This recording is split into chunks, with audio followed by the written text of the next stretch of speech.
dear students, welcome to Shrikarni the learning app. Shrikarni the learning app के इस digital platform पर आप सबका हार्दिक स्वागत, अभिनंदन।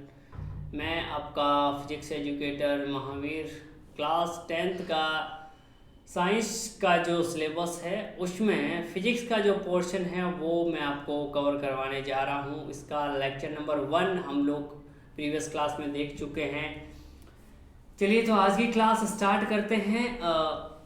क्लास 10th का चैप्टर नंबर 9 चल रहा था जिसमें लाइट हमने देख लिया था। उसका पार्ट नंबर 1 हम लोग कर चुके थे। आज हम इसका पार्ट नंबर 2 करने वाले हैं, किसका, लाइट का। Okay, part 2।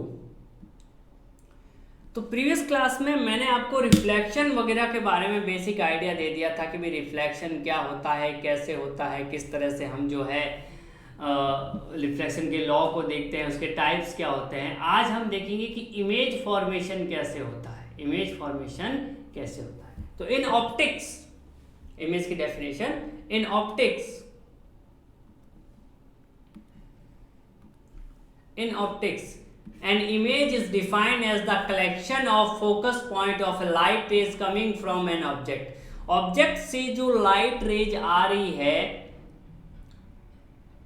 उनका जो कलेक्शन है या फिर उनका जो इंटरसेक्शन पॉइंट है, इसको इंटरसेक्शन भी लिख सकते हो।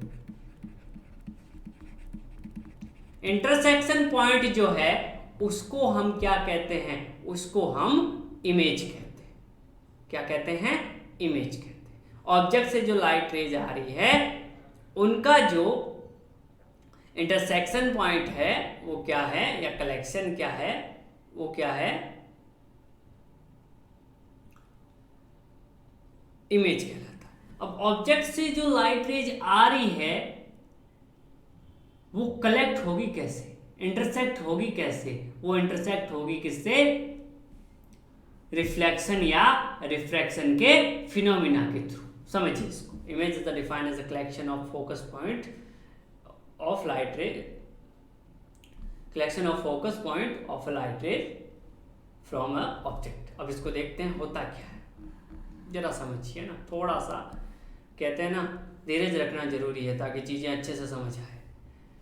मान लीजिए कि ये कोई एक सरफेस है और यहां से लाइट रे आ रही है, मान लो ऐसे, ये कोई भी एक ऑब्जेक्ट है, इससे लाइट रे आ रही है यहाँ और ऐसे टकरा गई, ठीक है सर। मान लो कि ये रिफ्लेक्टिंग सरफेस है, यहाँ पर कुछ पॉलिश वगैरह कर दी है तो रिफ्लेक्शन ही हो रहा है, अंदर नहीं जा रही, वापस आ रही। तो यहाँ से आएगी, इसका नॉर्मल कुछ ऐसे होगा, नॉर्मल ऐसे होगा तो साहब ये ऐसे चली जाएगी, हमने पढ़ा है सर। सर एक दूसरी रे जो है सर वो कुछ ऐसे जा रही है, सर इसका नॉर्मल कुछ ऐसे होगा और ये रिफ्लेक्शन के लॉ को फॉलो करेगी, यानी जिस एंगल से आएगी ऐसे, इस नॉर्मल से उसी से चली जाएगी। सर ये दो रे हैं। अब सर इनको कलेक्ट कहाँ करना है, इंटरसेक्ट कैसे करें। सर आगे बढ़ाया हमने, आगे तो जिंदगी में नहीं मिलेगी क्योंकि ये ऐसे जा रही, इनका रास्ता अलग है। सर पीछे बढ़ाते तो चलो बढ़ाओ बेटा,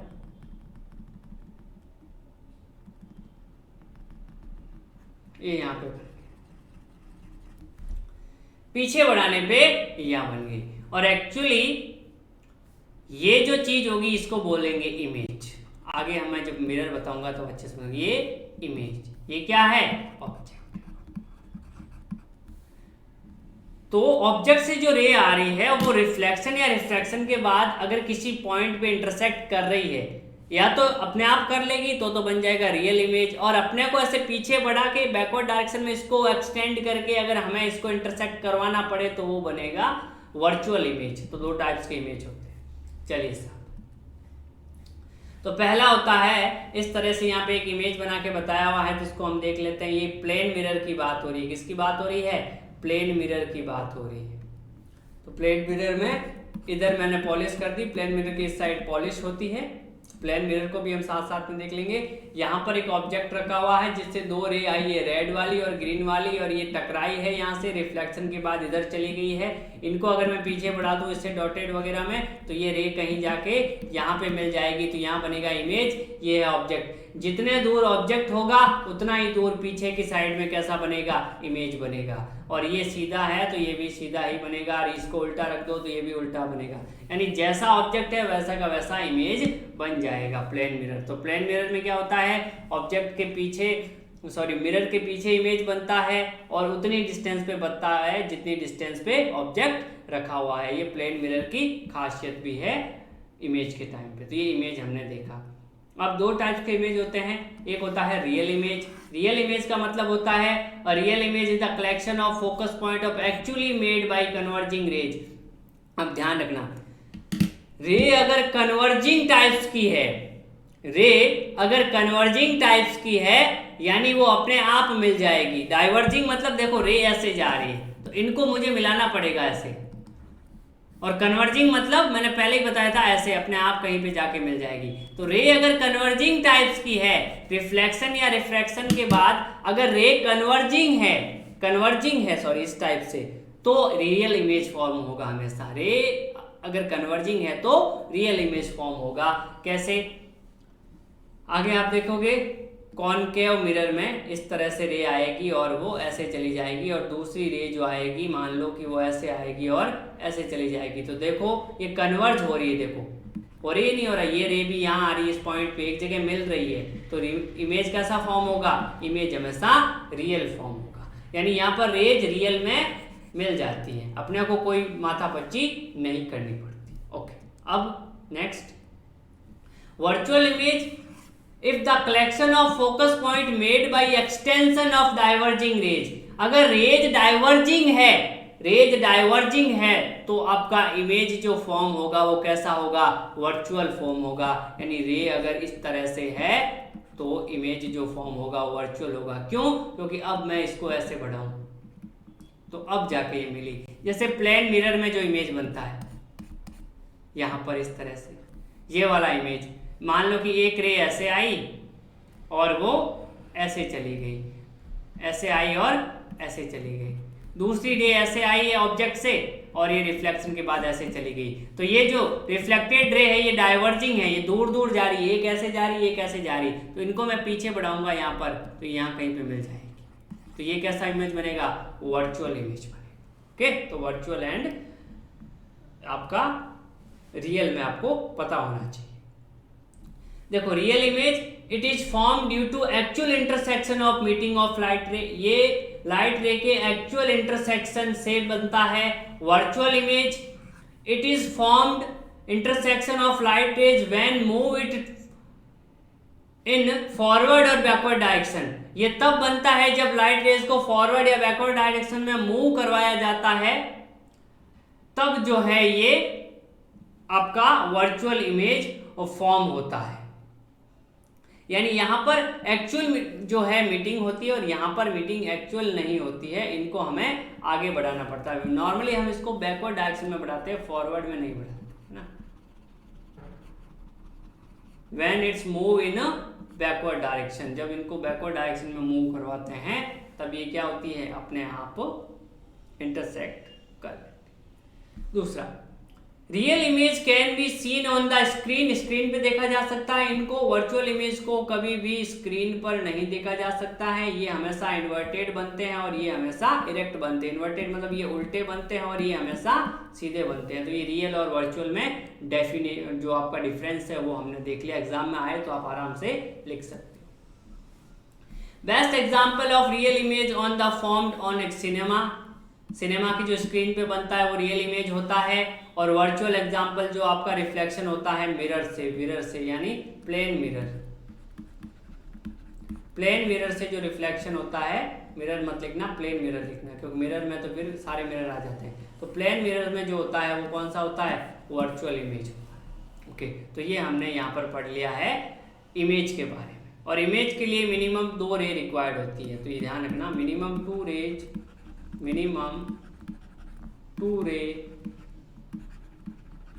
are required for a image formation। Image formation के लिए कितनी रेज रिक्वायर्ड होती है, 2 रेज रिक्वायर्ड होती है। ओके, तो यहाँ पर इमेज की जो एक इमेज आपके माइंड में बन गई है वो यही है। वर्चुअल रियल वगैरह के बारे में आगे ये बार बार आते रहेंगे लेंस मिरर वगैरह में, तो देखेंगे। अब बात करते हैं next portion, spherical mirror. Spherical mirror क्या होता है? अ मिरर विद कर्व्ड और रिफ्लेक्टिंग सरफेस। ऐसा मिरर जो कर्व हो और उसकी एक सरफेस रिफ्लेक्टिंग हो, known as spherical mirror. It is made of hollow glass sphere. ये खोखले कांच के गोले का बना हुआ होता है। इसमें एक सरफेस कर्व होती है और रिफ्लेक्टिंग भी होती है। मान लो ये कर्व सरफेस है, अगर मैं इस साइड पॉलिश कर देता हूं तो ये वाली सरफेस रिफ्लेक्टिंग बन जाएगी, और अगर मैं कर्व में इस साइड पॉलिश कर देता हूं तो ये वाली सरफेस रिफ्लेक्टिंग बन जाएगी। इसको बोला जाता है कॉनकेव मिरर। आगे आएगा बच्चों, इसको बोला जाता है कॉन्वेक्स मिरर। और ये एक खोखले गोले का बना होता है। इसको जरा देख लेते हैं कैसे। मान लीजिए कि एक खोखला गोला है और उसके एक पार्ट को मैंने कट कर दिया। मान लो ये पूरा गोला था, इसको मैंने यहां से काट दिया है। जब मैं इसको काट दूंगा तो मेरे पास जो है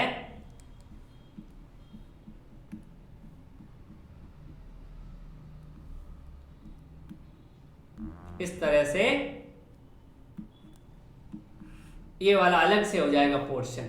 अब इस खोखले गोले के इस पार्ट को काट दिया। आपको तो दिख रहा होगा कि ये लाइन है, ये लाइन नहीं, बेसिकली ये पूरा है ये ऐसे।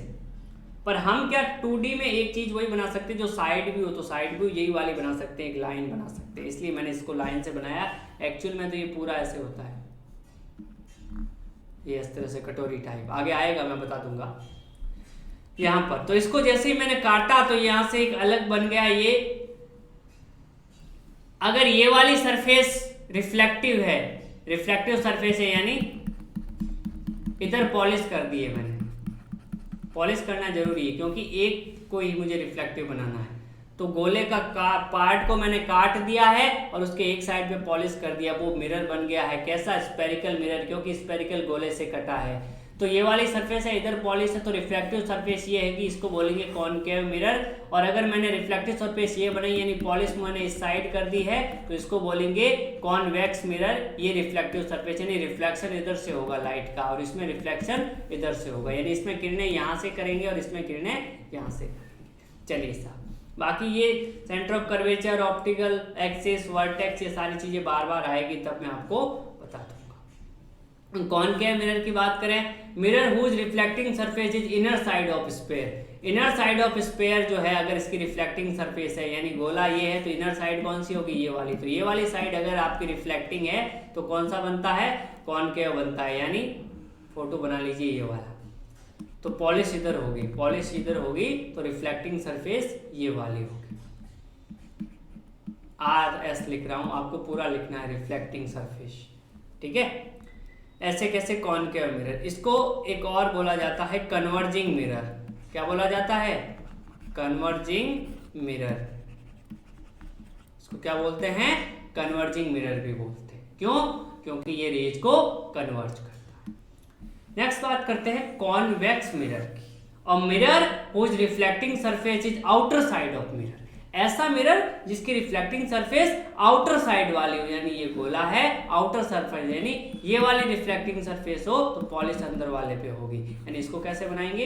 इसको अपनी कॉपी में बनाना, आपको इस तरह से मिरर बनाना है, इधर पॉलिश कर देनी है तो रिफ्लेक्टिंग सरफेस ये वाली हो जाती है। पूरा लिखना है आपको रिफ्लेक्टिंग सरफेस। ये क्या हो जाता है? कॉन्वेक्स मिरर हो जाता है। इसको डाइवर्जिंग मिरर भी कहते हैं,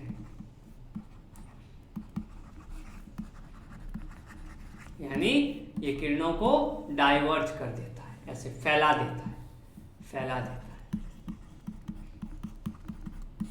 ठीक है। अब स्पेरिकल मिरर में यहां पर ये चीज तो हमने देख ली थी। अब इस तरह का बना हुआ होता है, जो मैंने कहा था ना टीवी की डिश की तरह। गाड़ी का कांच देखा आप लोगों ने आपकी बाइक का, वो भी एक स्पेरिकल मिरर होता है, पर उसकी कर्वेचर बहुत कम होती है, यानी वो आपको फ्लैट दिखता है पर वो होता है एक्चुअली। अब यहाँ पर हम पोर्शन बनाते हैं सिर्फ ये वाला जो अपने को दिखता है ये वाला, पर एक्चुअल में ये देखो पूरा होता है, ऐसे पूरा मिरर होता है इस तरह से। वो 3D में बना हुआ दिख रहा होगा आपको। आगे मैं ऐसे बनाऊंगा, पर आपको जो माइंड में रखना है वो इस मिरर को रखना है कि इस तरह से होगा। अब इसमें कुछ डेफिनेशन आएगी, देखो ये डेफिनेशन मैं बार बार आपको बताता रहूँगा। एक छोटी सी बात 5 मिनट के लिए बता देता हूँ कि मान लो कि ये गोला है स्फेयर, इसी को काट के हमने मिरर बनाया है, तो आपको क्या करना है,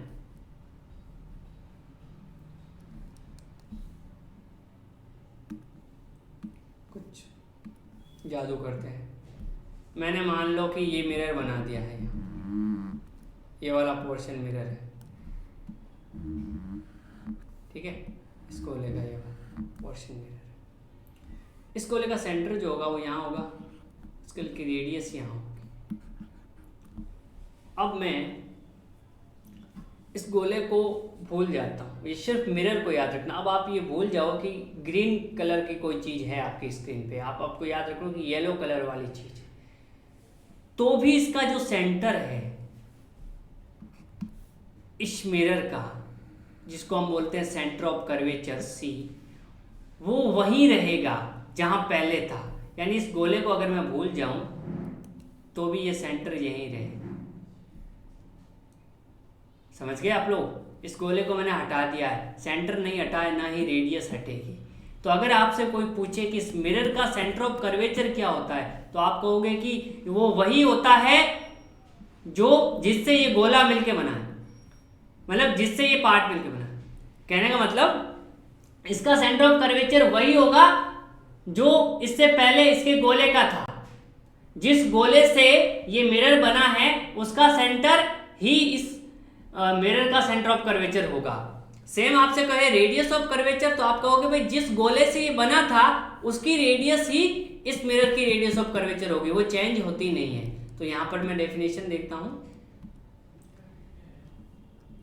ये तो मैंने आपको बता दिया कॉन्वेक्स कॉनकेव। तो सेंटर ऑफ कर्वेचर की बात करते हैं, किसकी बात करते हैं? सेंटर ऑफ कर्वेचर की। In a spherical mirror the centre of curvature is the centre point of hollow sphere of a mirror. तो ये जो मिरर था वो जिस होलो स्फीयर का बना था उसका सेंटर पॉइंट ही इसका क्या कहलाता है? सेंटर ऑफ कर्वेचर कहलाता है। ये वाले मिरर।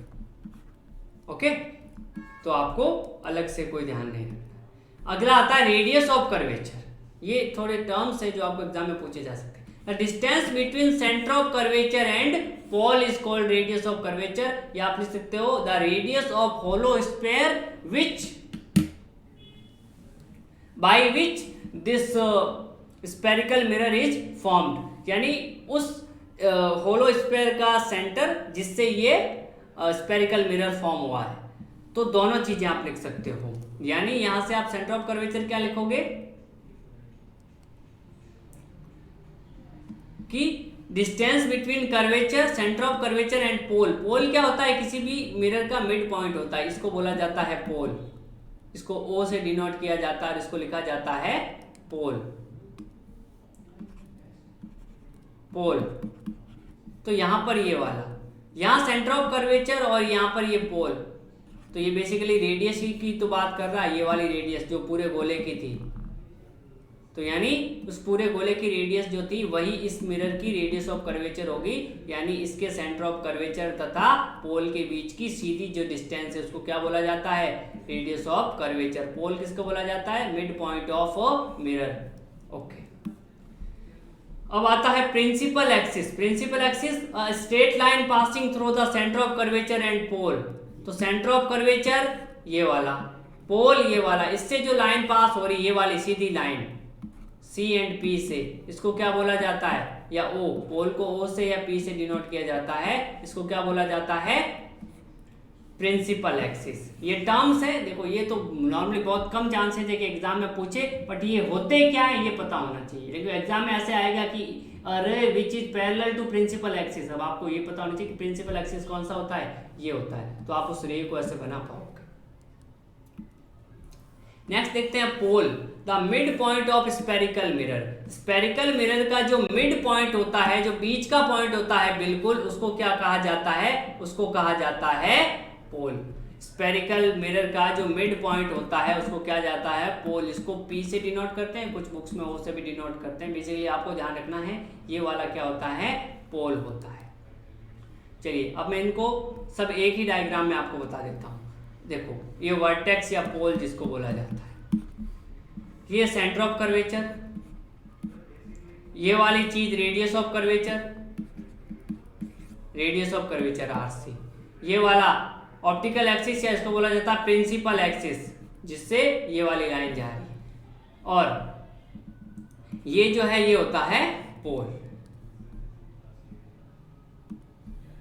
ओके, यहां पे देख लीजिए, इसमें ये प्रिंसिपल एक्सिस आपको बना के दिखा रखा है।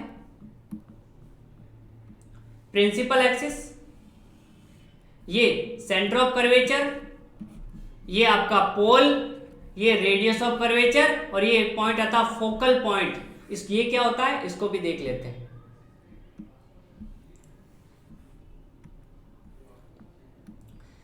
प्रिंसिपल फोकस क्या है, प्रिंसिपल फोकस,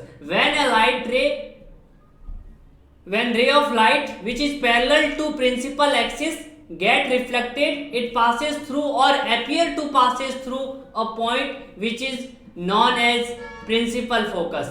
इसको समझिए हर एक लाइन को, a ray of light which is parallel to principal axis, यानी आपको क्या करना है, एक लाइट रे इस तरह से फॉर्म करनी है जो कि प्रिंसिपल एक्सिस के पैरेलल हो। तो ये वाली रे, मैं कॉनकेव मिरर में बात कर रहा हूं। सबसे पहले गेट रिफ्लेक्टेड, रिफ्लेक्ट होती है, passes through and appear. If ये रिफ्लेक्ट होती है तो अगर ऐसे मान लो कि ये रिफ्लेक्ट हुई तो ये जिस पॉइंट से निकलेगी उस पॉइंट को क्या कहेंगे, फोकस कहेंगे। पासेस थ्रू और अपीयर टू पासेस थ्रू किस में होगी, अपीयर टू पासेस थ्रू होती कॉन्वेक्स मिरर में, क्योंकि कॉन्वेक्स मिरर में क्या होगा, डाइवर्ज हो जाएगा, यानी रे आएगी, ये प्रिंसिपल एक्सिस है तो इसके पैरेलल रे आएगी तो इस तरह से हो जाएगी ये, तो इनको पीछे बढ़ाना पड़ेगा, तो ये अपीयर होगी कि कहीं से आ रही है। तो ये अगर अपीयर हो या फिर सच में निकल जाए तो उनको क्या बोला जाता है, उस पॉइंट को क्या बोला जाता है, प्रिंसिपल फोकस। यानी डेफिनेशन याद रखो, when ray of a light which is parallel to principal axis get reflected, it passes through or appear to passes through a point which is known as principal focus। तो यहाँ पर diagram में principal focus कौन सा था, diagram में principal focus था आपका ये वाला। ये देखो सारी रेज आके यहाँ पे मिली है, ये बहुत सारी रेज जो है यहाँ के आके मिली, क्योंकि मैं यहाँ पर ये कॉनकेव मिरर की बात कर रहा हूँ इसलिए सब कुछ मिलता हुआ बता रहा है। समझ आ गया आपको प्रिंसिपल फोकस वगैरह क्या होता है। तो देखो ये जो डेफिनेशन जो भी आपको बताई, ये एग्जैक्टली डेफिनेशन याद रहे ये जरूरी नहीं है, बट ये कहाँ होता है ये डायग्राम जरूर याद रहना चाहिए। ये डायग्राम में ये कहाँ होता है, कैसे होता है, ये जरूर याद रहना चाहिए। तो मैं ओवरव्यू बता देता हूँ, ये जो अभी जो चीज़ें मैंने बताई है कि मान लो कि आप एक ऐसा मिरर है आपके पास, मान लो कॉनकेव मिरर की बात कर रहा हूँ, तो सर मुझे इन सब के बारे में थोड़ा बता दीजिए। तो आपको पता है ये क्या होगा, स्क्रीन को पॉज करके सोचिए, ये पॉइंट पोल है, ये C है, ये क्या होगा, स्क्रीन को पॉज करके सोचिए। ओके, ये सेंटर ऑफ कर्वेचर है,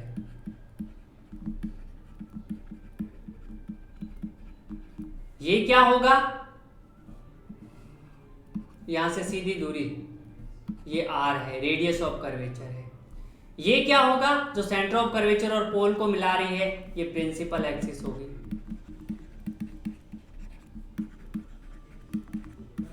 ठीक है, इस तरह से। ये क्या होगा, जहां से ये रे आके यहां मिल रही है, यहां से ये होगा फोकस पॉइंट। ओके, और एक रिलेशन है वो ध्यान रखना आपको कि F equals to R divide by 2, यानी फोकल लेंथ जो होती है वो रेडियस कर्वेचर की आधी होती है। यानी अगर आपको कोई मिरर बनाना है तो उसका फोकल आप 5 पे बना रहे हो तो radius of centre of curvature 10 पे बनाओगे। क्यों, क्योंकि उसको बिल्कुल मिड में लेना होता है आपको फोकस को, किसके, सेंटर ऑफ कर्वेचर और पोल के बिल्कुल मिड पॉइंट जो होता है, बिल्कुल मिड पॉइंट जो होता है, सॉरी, वो क्या होता है, पोल होता है। मिड पॉइंट जो था वो फोकस होता है। क्या होता है? फोकस। किसका? सी का और पी का जो मिड पॉइंट है वो फोकस होता है। कई बार एग्जाम में आता है कि एक ऐसा मिरर है जिसकी रेडियस ऑफ कर्वेचर 20 है तो उसकी फोकल लेंथ क्या होगी? तो फोकल लेंथ 10, या आ जाए कि फोकल लेंथ 15 है तो रेडियस ऑफ कर्वेचर कितनी होगी? तो डबल होगी 30। तो ये पता होना चाहिए। नेक्स्ट क्लास में मैं इसको जो है डेराइव वगैरह करके भी बताऊंगा कि कैसे जो है ये आता है, बट आपको पता होना चाहिए कि रेडियस ऑफ कर्वेचर और फोकस में क्या जो है रिलेशन होता है। या इसको ऐसे भी लिख सकता हूँ 2f, ये इधर मल्टीपल करके बराबर r, वो तो पापा ही डैडी है, सेम ही चीज है। तो यहाँ तक आज हमने देखा स्पेरिकल मिरर और उसके कुछ टर्म्स। नेक्स्ट क्लास में हम देखेंगे कि इससे इमेज कैसे फॉर्म होती है, how to form image with the help of spherical mirror. So thank you very much. Next class में मुलाकात होगी।